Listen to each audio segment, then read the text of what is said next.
Pelos próximos 20, 25 minutos aqui, a gente tem o prazer e a honra de receber nos nossos estúdios o Renato Nobili. Ele é sócio e analista da Buena Vista Capital. E que alegria nossa em receber você num dia tão propício para a gente falar de Estados Unidos. Vai ser o principal eixo da nossa conversa. Renato, bem-vindo. Bom dia. Léo, muito obrigado. Obrigado pelo convite. É sempre um prazer falar com vocês. São mega referência, né? Falar com tantos investidores e traders aí no mercado. Então é um prazer muito grande colaborar ao máximo aí como a gente pode. O prazer é nosso. Mais uma vez, valeu por estar aqui com a gente. Vamos falar então daquilo que há de mais quente para pensar Estados Unidos. Vejam só como são as coisas, não é, Renato? Michelle Bowman e Christopher Waller deram declarações recentes acenando para a corte de juros já em julho. Amanhã. Aí o Jerome Powell ontem foi ouvido na Câmara dos Representantes e deu alguns acenos, ainda que tímidos, para uma perspectiva, como a gente gosta de chamar, dovish, ou seja, mais frouxa para a condução da política monetária. Bastou que ele mencionasse, quer dizer, meio aceno dovish para quem está aplicado na curva americana é suficiente para uma corrida pelos ativos financeiros e para um entusiasmo. Com essa introdução, eu gostaria de ouvi-lo sobre o seu cenário base. Quanto às Fed Funds, você vislumbra a corte de juros até o final do ano? Quais são as variáveis que podem facilitar ou dificultar isso? Vamos começar por aí.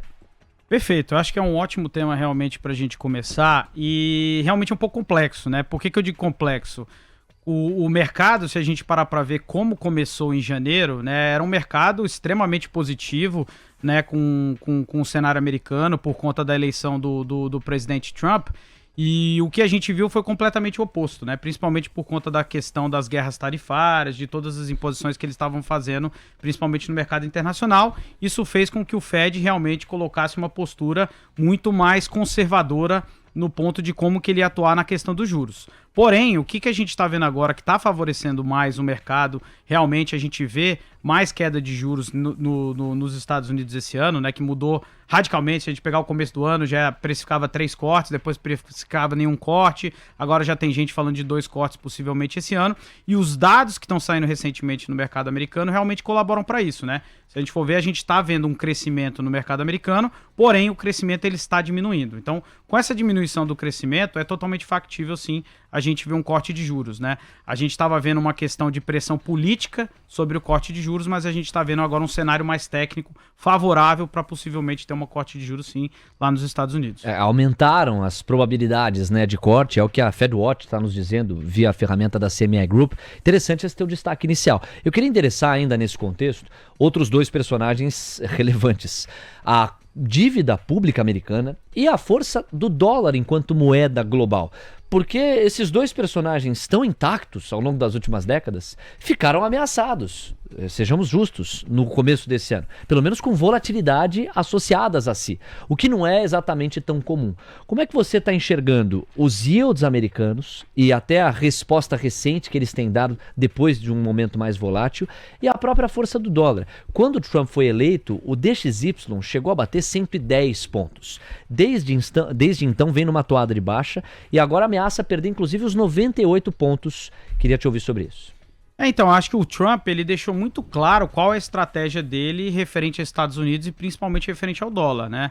É uma coisa que a gente tem falado muito para os investidores, o pessoal tem olhado a relação do dólar versus real, mas o contexto que a gente está vendo, como você colocou muito bem, ele vem de um cenário macro, ele está vindo de fora para dentro, né? O que está acontecendo é o dólar perdendo força perante todas as moedas, e isso de fato é estratégico pelo governo americano. De novo, ele deixou claro que ele quer fazer isso.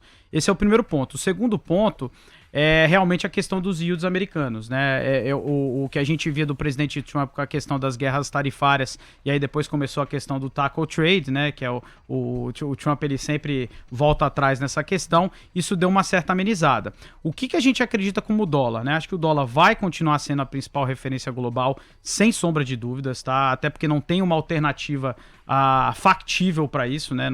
Acho que está longe da gente ver um cenário como esse. Porém, a gente está vendo bastante volatilidade nesse cenário, né? O contexto de fluxo para o mercado americano, a gente vê ele meio que intacto, né? Tanto é que a Nasdaq aí tá voltando para o all-time high, a S&P tá indo pelo mesmo caminho, e eu digo muito mais, não só pelos Estados Unidos individualmente, mas se a gente parar para ver, as principais empresas globais, elas são empresas americanas, e as principais empresas do mundo, elas acabam negociando também nas bolsas americanas, né? A gente costuma falar para os investidores, tirar um pouco desse contexto em olhar só Estados Unidos, né? Boa parte das big techs, das grandes empresas, o faturamento ele é global, né? Não é mais uma empresa americana puramente. Então, assim, a gente vê um contexto de muita volatilidade, tanto nos yields, tanto no dólar, porém, acho que essa questão do favorecimento para os Estados Unidos como centro financeiro global, eu acho que permanece intacto. Intacto, né? Intacto. A gente tem 11h42, construído esse pano de fundo, eu queria endereçar agora uma pergunta especificamente sobre um ETF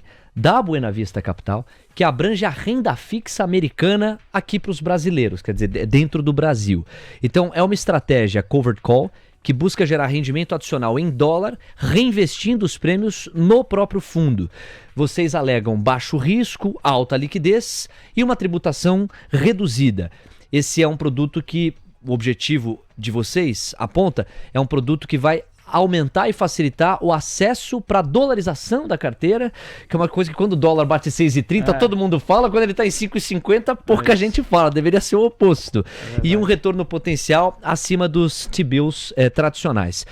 Por que faz sentido pensar em alocar nesse tipo de produto e pensar na renda fixa americana? Perfeito. Eu acho que o primeiro ponto, todo produto quando a gente elabora para levar para o mercado brasileiro, a gente pensa muito nas alternativas, né? A gente quer muito facilitar o acesso para o investidor brasileiro a várias categorias de investimento, tá? Então o Fix 11, que é o ETF aí que você mencionou, a gente lançou ele tem pouco tempo, mas já é uma estratégia que a gente tem na nossa gestora americana há um bom tempo, já tem praticamente 2 anos e meio, se eu não me engano, tá? Inclusive o nome lá fora é CSHI, que vem de Cash com Income, né? Então ele é uma alternativa de caixa. E o que a gente viu? Pô, a gente foi construir para trazer esse produto para o cenário brasileiro, a gente conseguiu trazer ele há 2 semanas e a gente lança ele como uma alternativa de caixa em dólar. Então vamos pensar da seguinte maneira, o investidor brasileiro, ele gosta muito de comprar hoje, principalmente por conta da taxa de juros que a gente tem, vamos colocar o CDI, seja através de um CDB, através de um fundo, que seja, como uma estratégia de caixa. Então, poxa, difícil ele ter uma estratégia de caixa dolarizada. Então, muitas vezes ele vai lá e compra o dólar, ou até um ETF de dólar para deixar dolarizado. Porém, nenhuma estratégia de renda fixa americana mesmo segura como o Tesouro Americano. Então, a gente conseguiu trazer o Fix 11, que a gente fica comprado nas T-bills de 1 a 3 meses, né? São títulos do Tesouro Americano ultra curtos, né? De novo, vencimentos aí de 1 a 3 meses. Por isso a liquidez tão alta? A liquidez, assim, é brutal, né? Nós estamos falando vários bilhões de dólares aí, nem precisa preocupar com a questão da liquidez. E o que a gente faz estrategicamente nesse produto é o seguinte, a gente faz o chamado put spread semanal sobre o índice do SP500. Só que a gente faz ele curtinho, apenas para capturar de 1 a 1,5 acima das T-bills de 1 a 3 meses. Olha que coisa interessante, você compra uma T-bill hoje com o cenário de juros americanos, você tem mais ou menos 4,25, 4,5 de retorno anual, que é relativamente baixo. Porém, quando a gente coloca essa estratégia, ela entrega com muita consistência na banda de 1,5 acima, você já sobe sua rentabilidade para 6. Trazendo para o cenário brasileiro, ele tem ainda mais uma vantagem, que é você ter 6% ao ano mais dólar. Então você tem dólar mais 6 com a garantia do Tesouro Americano. As pessoas então torna uma estratégia muito interessante. E as pessoas já estão curiosas, pedindo para você reforçar o ticker especificamente. Você falou Fix 11, é isso? É Fix 11, FIXX11. FIXX11. Aí chegou uma pergunta aqui da Juliana que eu queria destacar. Ela diz assim, Renato, como funcionaria a questão da exposição cambial? Porque a compra, por ser ETF, se daria em reais. Como é que você responde para ela? Isso, tudo que a gente negocia no Brasil diretamente através da B3 é em reais, né? Só que você tem o chamado exposição cambial passiva, né? A nossa estratégia não é comprar diretamente o dólar. Porém, como a gente está comprando um ativo americano, a gente tem automaticamente a exposição ao dólar. Então, se o dólar sobe ou se o dólar cai, esse ativo ele vai seguir a valorização ou desvalorização cambial. Por isso que a estratégia de caixa Estados Unidos que a gente fala é você ter dólar mais em torno de 6% ao ano. E é tão interessante, porque apesar da gente ver a volatilidade cambial, a gente está vendo, o brasileiro ele está tendo uma experiência de ver o dólar cair, coisa que ele não via há vários anos, né? E ele vê, não, dólar eu não compro, se o dólar tá caindo eu não compro, ele deveria comprar mais. O contrário. É o que tava falando agora há pouco. Mas o interessante é, se você compara, obviamente o índice, né? Todo ETF ele tem um índice de referência que a gente tem que seguir.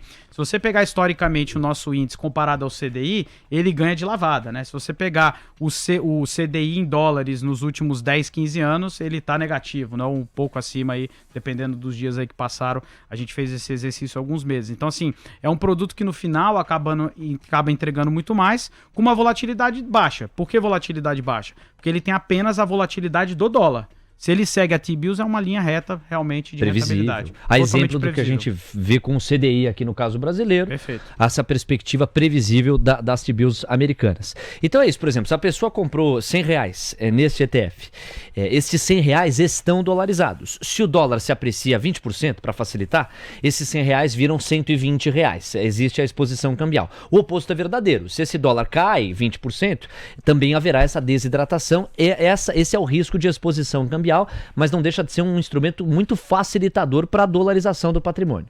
Perfeito, eu acho que essa é a análise, né? E depende muito do qual é o objetivo do cliente, do investidor. Eu falo muito assim, não tem o melhor ETF nem o pior. Tem o mais adequado e o mais inadequado de acordo com o objetivo, né? Poxa, se você quer ter uma exposição à principal moeda do mundo, que ela continua sendo, que é o dólar, né? Que tem uma tendência de valorização histórica frente a moedas, principalmente moedas de países emergentes, que tem mais problemas fiscais, tem muito menos previsibilidade do que uma economia americana, faz bastante sentido você ter um produto como esse.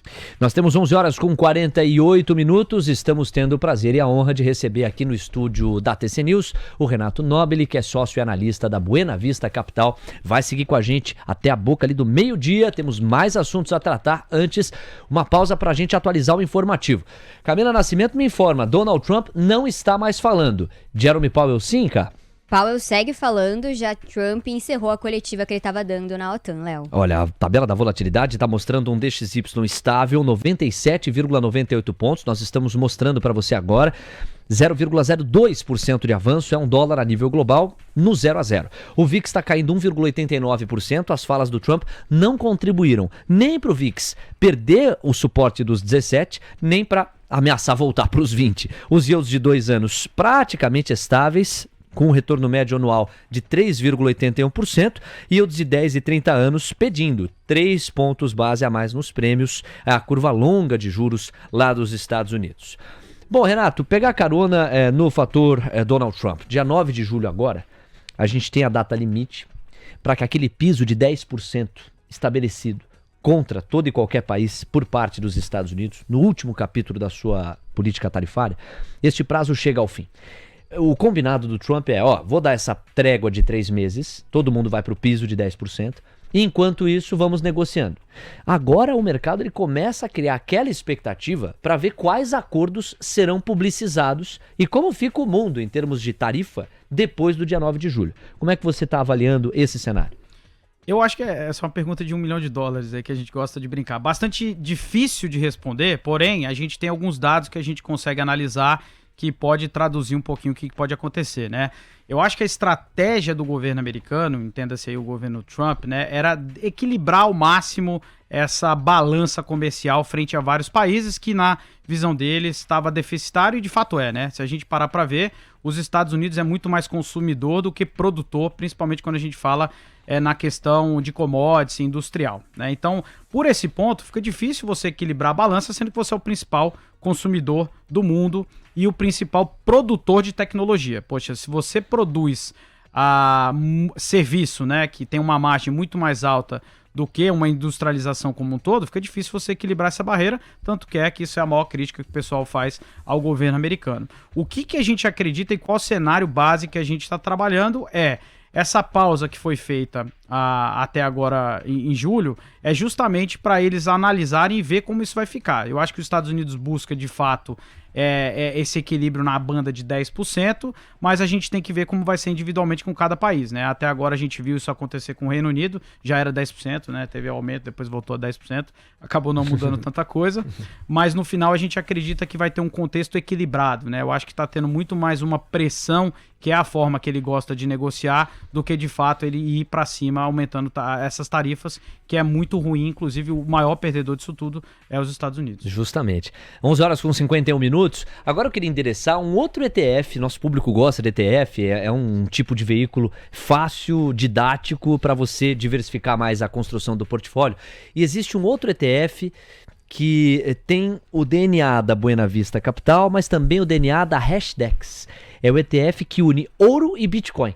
A gente o tempo todo diz aqui, o Bitcoin é o ouro digital, E a ideia de vocês é fazer com que as propriedades destes dois ativos financeiros tão buscados em cenários de proteção de capital somem-se e fortaleçam-se. É uma gestão passiva, o ticker é GBTC11 e a ideia é usar essas duas forças de reserva de valor. A estratégia vai replicar um índice, eu gostaria que o Renato falasse sobre isso. É o FTSE Bitcoin and Gold Risk Weighted. Vamos lá, quais as características e por que faz mais sentido, ou pode fazer algum sentido, o investidor olhar para esse GBTC11 para pensar na proteção de capital, em vez de comprar o ouro ou o Bitcoin diretamente, por exemplo?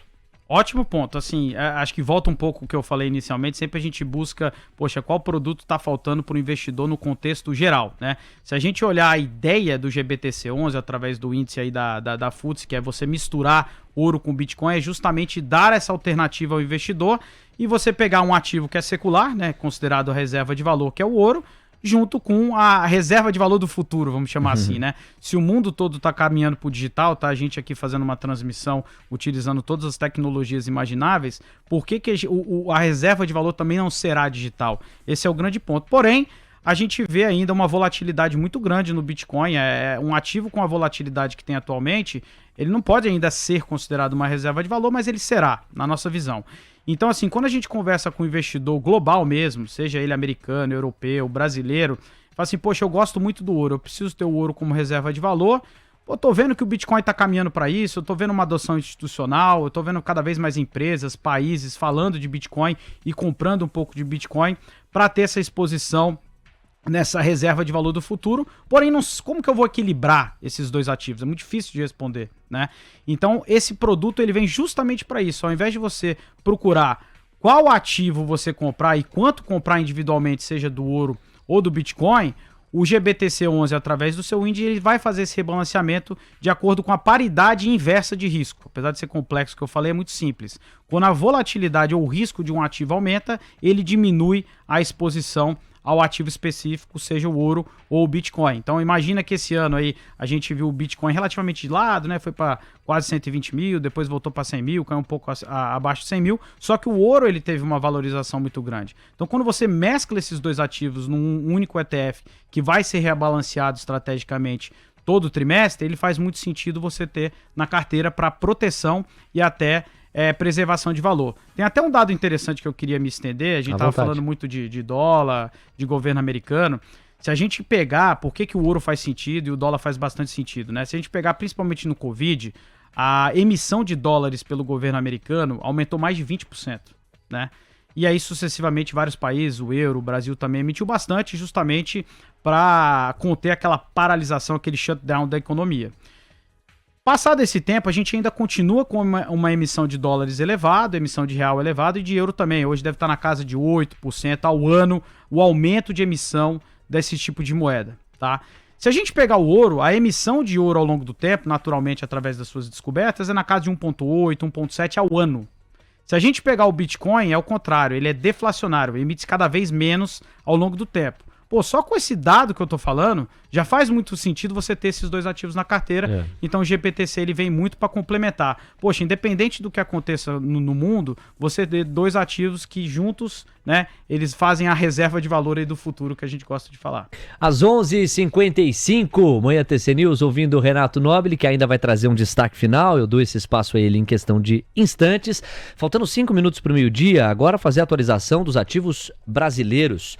Amigos, a nossa curva de juros, ela deu uma bagunçada, assim. Os contratos curtos, eles estão pedindo de 2 a 3 pontos base a mais nos prêmios.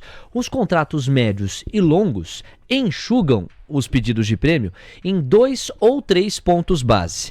A moeda americana está avançando 0,55% aqui no Brasil, R$ 5,548, e o Ibovespa tem recuo de 0,7%, cota 136.213 pontos. Renato, não é o foco da nossa conversa, não é o centro da nossa pauta, mas talvez soe incompleto para o ouvinte se eu não te der algum espaço para falar especificamente de Brasil, um pouco da sua percepção do risco Brasil, dos ativos financeiros negociados aqui no país. Então quero deixá-lo à vontade nesse sentido também. Então, a gente aqui como Buena Vista, a gente acaba olhando de fora para dentro, né? A gente investe mais como investidor global, dando uma ênfase até ao mercado americano, que é um pouco mais aí da nossa expertise, né? A gente tenta, na parte educativa, falar muito com o brasileiro para ele olhar além, né? Além do Brasil, né? O Brasil, no contexto global, infelizmente, ele representa muito pouco, né? Não deve nem chegar a 1% aí do mercado global acionário, né? Então é bem interessante. Se você muda a ótica de fora para dentro, né? Você vai falar com um americano, fala assim, poxa, o Brasil tá barato, o dólar tá caindo, faz bastante sentido você investir no Brasil. Quando ele faz esse movimento, é o que a gente chama de movimento tático. Ele entra para pegar essa diferença de preço, o chamado carry que o pessoal gosta de fazer, e ele sai taticamente. Quando a gente fala de investir fora, a gente está falando de investimento estrutural. Por quê? A maioria das empresas que a gente vive o nosso dia a dia, muito mais até do que as empresas brasileiras, são empresas internacionais e a grande parte nos Estados Unidos. Então, por isso que a gente fala para o investidor olhar nesse contexto global, não só como diversificação, mas para você, de fato, ter acesso ao que mais representa até você no dia a dia, né? Até o indivíduo no dia a dia, seja através do que ele usa como tecnologia, que ele usa como roupa, ou até o que ele está consumindo, né? Então vai muito nesse sentido. Quero agradecer demais ao Renato Nobili, agradecer ao abraçar o Renato também, a Mayara Costa, que ajudou a gente nos bastidores, uma querida amiga, está acompanhando aqui a nossa entrevista também. E um passarinho me cantou, o passarinho chama Mayara, que você fez questão de vir aqui para São Paulo para estar com a gente para essa abordagem e a fazê-la aqui do nosso estúdio, mesmo tendo a opção de tocá-la remotamente. Isso pra gente também significa muito. Obrigado, e foi uma aula, foi muito legal poder te ouvir um pouco mais. Obrigado, apesar de eu ser um fã de tecnologia, eu acho que o presencial, falar olho no olho, acaba fazendo muito mais sentido até para quem está ouvindo a gente. Com certeza. É um prazer estar aqui. Obrigado, Renato, até uma próxima.